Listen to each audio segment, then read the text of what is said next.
Hi guys, nagluto po tayo ng puto. Yan po. Pero hindi po steam or hindi na-bake. Pero dyan po sa loob ng rice cooker. So, try po natin. May slice.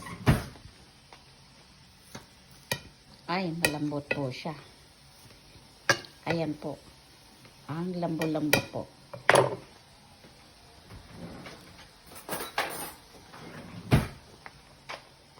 Ayan po.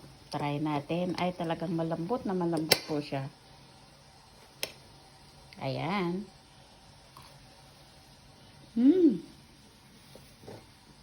Malambot na malambot po siya talaga. Masarap po pang merienda ng mga bata. Ayan po.